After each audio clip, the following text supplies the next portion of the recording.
வணக்கம் மக்களே. இன்ஸ்டாகிராம்ல தன்னுடைய கவர்ச்சியான புகைப்படங்கள் மற்றும் ரீல்ஸ் மூலமாவே ஆயிரக்கணக்கான ரசிகர்களை கவர்ந்தவங்க தான் நடிகை Dharsha Gupta. Cook with Comali, Bigg Boss என சின்ன திரையிலும் வெள்ளித்திரையிலும் கலக்கி வரும் தர்ஷா குப்தா சமீபத்துல ஒரு ஆப் தொடர்பான விளம்பரத்தை வெளியிட்டிருந்தாங்க. ஆனா அந்த ஆப் சர்ச்சைக்குள்ளாகவே சமூக வலைதளங்கள்ல ரசிகர்களும் அவரை கடுமையா விமர்சிக்க தொடங்கினாங்க. தர்ஷா குப்தா பணத்துக்காக தவறான விஷயத்தை ஊக்குவிக்கிறாங்களா என்ற அளவுக்கு கேள்விகள் எழுந்த நிலையில இதற்கெல்லாம் முற்றுப்புள்ளி வைக்கும் விதமா தர்ஷா குப்தா மிக உருக்கமான ஒரு விளக்கத்தை கொடுத்திருக்காங்க.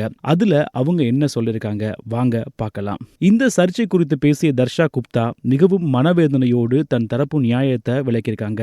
அவங்க சொல்றதாவது, இத்தனை ஆண்டுகளாக என்னை நேசித்து வந்தவர்களிடம் நான் எப்படிப்பட்டவள் என்பதை விளக்க வேண்டிய நிலை வரும் என்று நான் ஒருபோதுமே நினைச்சதில்ல. அந்த ஆப் விஷயத்துல என் ரசிகர்கள் எனக்கு குடும்பம் போன்றவர்கள். என்னிடம் தங்களுடைய பிறந்தநாள் அல்லது திருமண நாள் வாழ்த்துக்களை பெறவோ அல்லது என்னுடன் தனிப்பட்ட முறையில் பேசவோ முடியும் என்றுதான் நான் நினைச்சேன். அதுதான் நான் அதுல இணைய சம்மதிச்சதுக்கு ஒரே காரணம். நான் சொல்வது உண்மை என்பதற்கு முருகப்பெருமான் சாட்சியாக இருக்கிறார். அதாவது அந்த அப்ப தன்னுடைய ரசிகர்களோடு நேரடியாக பேசலாம், வாழ்த்துக்களை பகிர்ந்துக்கலாம் என்று மட்டும்தான் தர்ஷாவுக்கு சொல்லப்பட்டதாம். அதை தாண்டி அந்த தளத்துல வேற என்ன தவறான விஷயங்கள் நடக்குது அப்படிங்கிறது தனக்கு தெரியவே தெரியாது அப்படின்னு அவங்க தெளிவுபடுத்தியிருக்காங்க. மேலும் தன்னை பற்றிய விமர்சனங்களுக்கு மிக காரசாரமாகவும் அதே நேரத்துல உருக்கமாகவும் பதிலளித்த தர்ஷா குப்தா, என் அம்மா எனக்கு கற்றுக் கொடுத்த மதிப்புகளுடன் தான் நான் வாழ்ந்து வரேன். நான் கவர்ச்சியான புகைப்படங்களை பகிரலாம், ஆனா எனக்கென்று சில எல்லைகள் உள்ளன.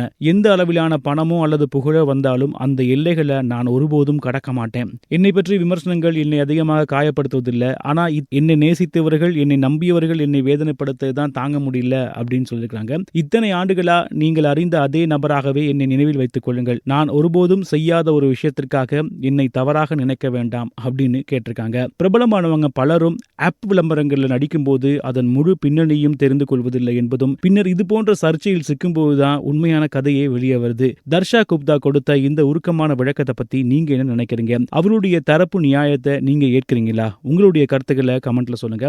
மறக்காம நம்ம சேனலை சப்ஸ்கிரைப் பண்ணி வைங்க. இன்னொரு வீடியோல உங்களை சந்திக்கிறேன். வணக்கம் நண்பர்களே.